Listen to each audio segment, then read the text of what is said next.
Halo, kembali lagi bersama Room Electric.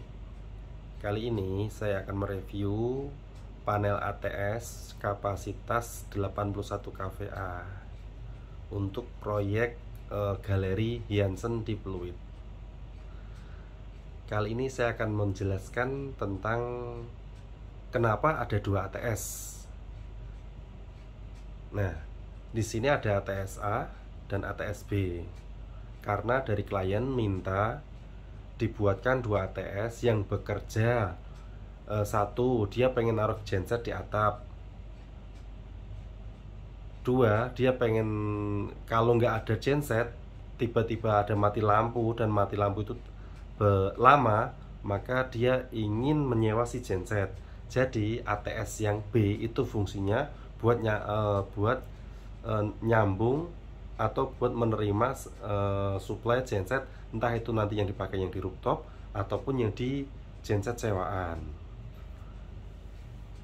Nah, untuk ATS A itu fungsinya untuk menerima sinyal, entah itu nanti gensetnya sewaan atau genset yang di rooftop.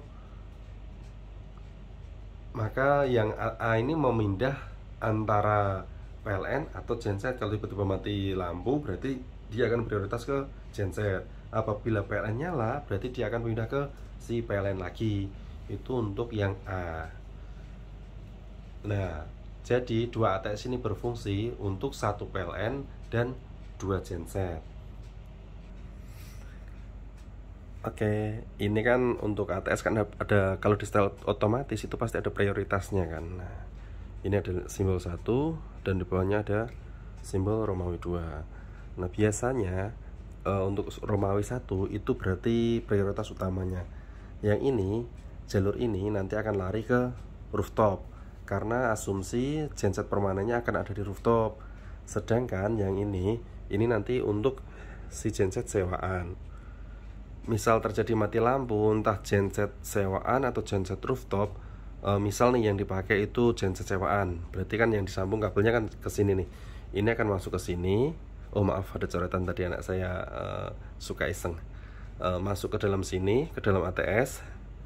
ATS itu akan diteruskan nih lewat sini. Ini kan jadi satu nih hasilnya, diteruskan ke ATS bawahnya. Nah, ATS bawahnya secara otomatis yang aslinya bekerja dengan PLN, karena PLN ini mati, nggak ada tegangannya, yang ada tegangannya dari genset, secara otomatis dia akan switch ke prioritas 2 atau yang dipakai genset dari ATS yang kedua ini. Oh ya, untuk mengirim sinyal bisa mendetek PLN mati dan genset hidup, itu kan harus ada sinyal ke sini nih. Ini adalah terminal-terminal soket penggerak si motores ini.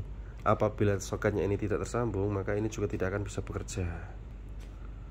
Jadi ATS ini walaupun di sini ada listriknya, ada suplai listrik masuk segede apapun, termasuk yang di bawah ini ada listrik masuk segede apapun, apabila terminal ini sensor kontrol ini tidak disambung, maka dia juga tidak akan bekerja.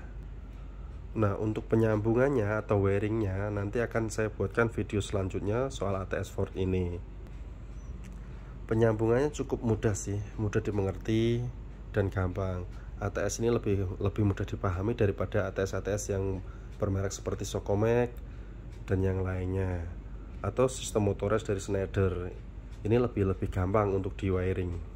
Bagi pemula mungkin ini lebih mudah untuk bikin sistem ATS AMF.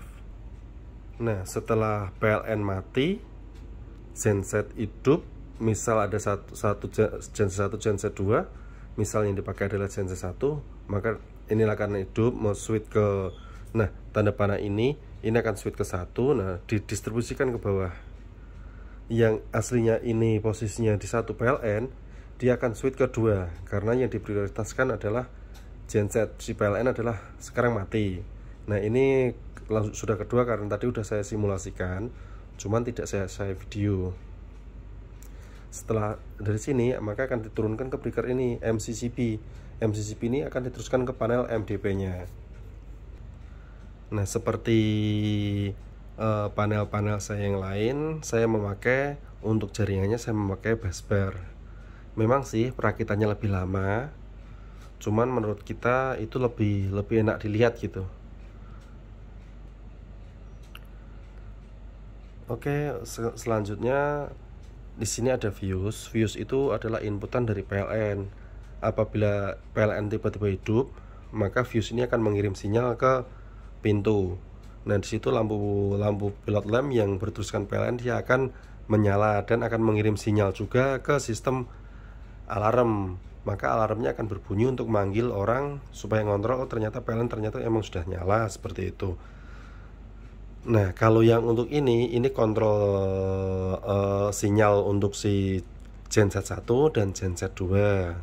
Kalau yang di bawah ini kayak fuse ini udah saya tulis ini. Nah, ini A201, 20 sampai 206. Ini itu sebenarnya cuman peralihan dari sini nih, kontrolnya di belakang sana. Itu kan terlalu kecil, terlalu sempit. Makanya saya pindah ke sini untuk wiring ke tutup sana, ke kontrol tutup sana, biar lebih gampang dan lebih enak.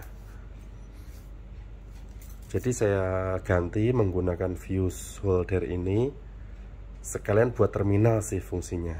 Nah, kalau ini ada 4 MCB, PLN, genset genset 1, genset 2. Nah, ini adalah MCB untuk mengaktifkan inputan di sini nih. Jadi yang ini PLN itu saya ambil dari sini. Ini begitu PLN masuk arusnya, maka dia akan ke sini dan diteruskan ke sana.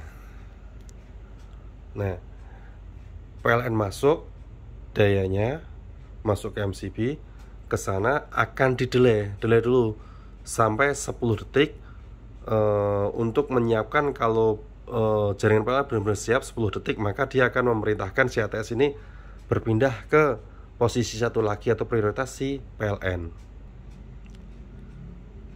Kalau untuk yang tulisannya genset A itu saya ambil dari sini nih, dari hasil keluaran ATS ini, entah genset 1, genset 2, jadinya kan genset A.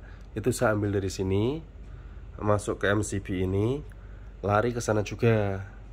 Fungsinya apabila genset dinyalakan, dia akan menunggu 10 detik, delay 10 detik, menunggu supaya genset itu udah panas, sudah siap, baru akan memerintahkan ini ke posisi 2 atau prioritas genset. Dengan catatan PLN ini sudah mati ya, maka dia akan pindah ke 2 karena yang ada arusnya adalah si genset. Nah, sedangkan kontaktor ini ada fungsi AMF juga.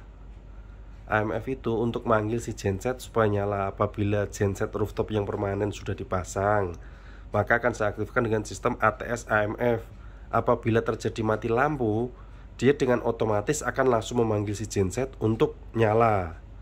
Setelah genset nyala, supply-nya kan pasti masuk ke sini kan, masuk ke sini dan masuk ke sini. Ini akan langsung switch ke posisi 1 karena ini tidak ada delaynya. Posisi 1 tegangan turun ke sini dan masuk ke sini kan, masuk ke sini, masuk ke MCB yang bawah tadi, terus naik ke si timer ini. Nah, timer ini akan mengatur delay selama 10 detik.